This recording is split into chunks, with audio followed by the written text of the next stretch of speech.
Black board education में आपका स्वागत है। आज है टॉपिक हाइड्रोजन चैप्टर का method of preparation of hydrogen, hydrogen बनाने की विधि। और हम लोग पढ़ रहे हैं कमर्शियल मेथड, चाहे कमर्शियल प्रोडक्शन का यह दूसरा पार्ट है। यानी कि टोटल इसका 3 पार्ट बनाया गया है। फर्स्ट पार्ट है method of preparation of hydrogen lab method, इसका दूसरा पार्ट था कमर्शियल प्रोडक्शन और यह तीसरा पार्ट भी कमर्शियल प्रोडक्शन से ही है। इसका पीडीएफ डाउनलोड करने के लिए हमारे टेलीग्राम को आप ज्वाइन कर सकते हैं।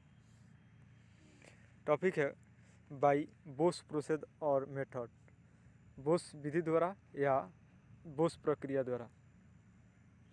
रेड हॉट कोक, देखिए कोक और कोल दोनों में अंतर है। यानी कोक मीन्स कोक और कोल मीन्स कोयला। अगर हम कोयले को गर्म करते हैं और वाष्प निकल जाए तो उससे जो प्राप्त होता है उसको हम लोग बोलते हैं कोक। तो रेड हॉट कोक है और इसके साथ स्टीम यानी कि भाप H2O का वाष्प जब हम लोग दोनों को रिएक्शन कराते हैं तो यह बनाता है C+H2, CO+H2, कार्बन मोनोऑक्साइड और हाइड्रोजन।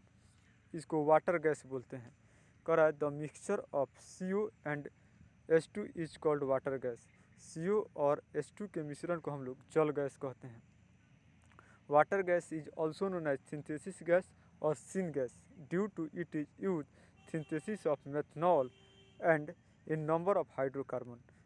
वाटर गैस को संश्लेषित गैस या सिन गैस भी कहते हैं क्योंकि इसका उपयोग मेथनॉल और अन्य हाइड्रोकार्बन के संश्लेषण में किया जाता है।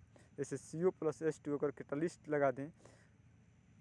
लगा दें और हाई टेम्परेचर दें इसको, तब यह मेथनॉल बना देता है।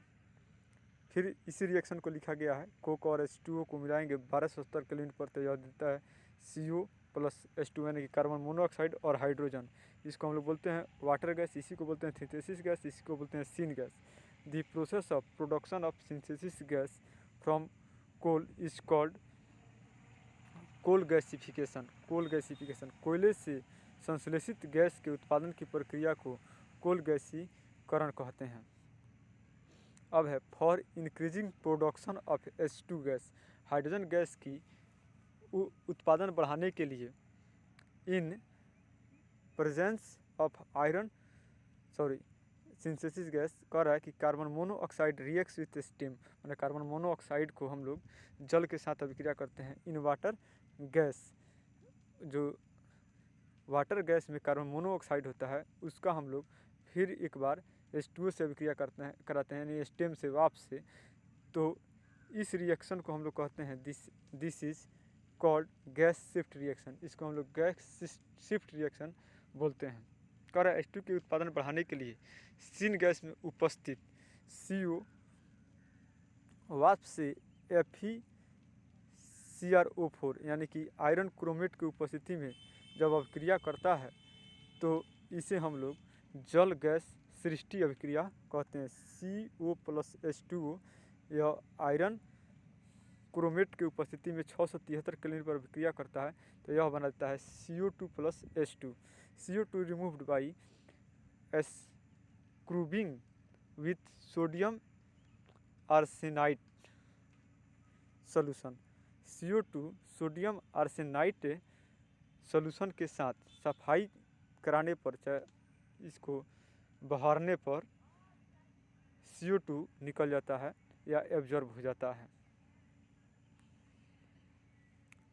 अब इसका एक छोटा है जिसको याद करने में सहूलियत होती है कि कैसे बनाते हैं। जैसे कोक और स्टीम मिलाते हैं 1270 केल्विन पर, तो यह बनाता है CO+H2 जिसको हम लोग सिन गैस कहते हैं या वाटर गैस कहते हैं या सिंथेसिस गैस कहते हैं। सिन गैस इसलिए कहते हैं क्योंकि जब इसमें हम कैटालिस्ट मिलाते हैं तो मेथनॉल या अनहाइड्रोकार्बन बनता है।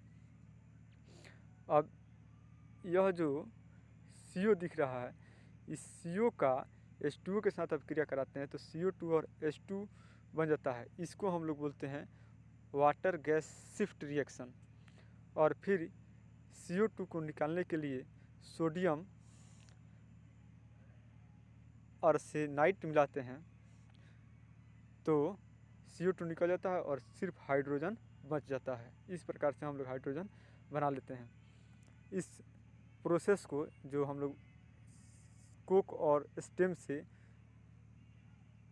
कार्बन मोनोऑक्साइड और हाइड्रोजन गैस यानी कि वाटर गैस बनाते हैं, इसको हम लोग बोलते हैं कोल गैसिफिकेशन, कोल गैसीकरण।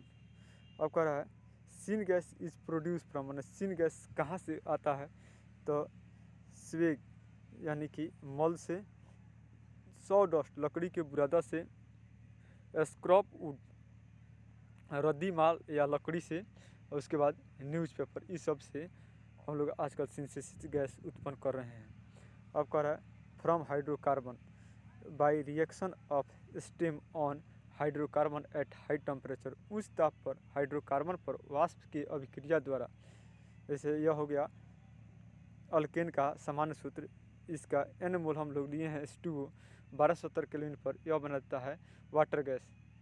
n मोल कार्बन मोनोऑक्साइड और 2n+1 मोल H2O, सॉरी इसमें H2 होना चाहिए।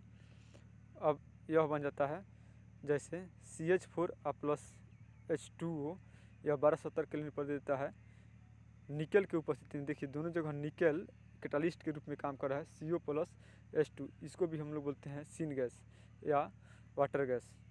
एक बार इसका भी शॉर्ट कर दिए हैं, इसे CO प्लस H2 को बोलते हैं सीन गैस। इसमें से CO कैटालिस्ट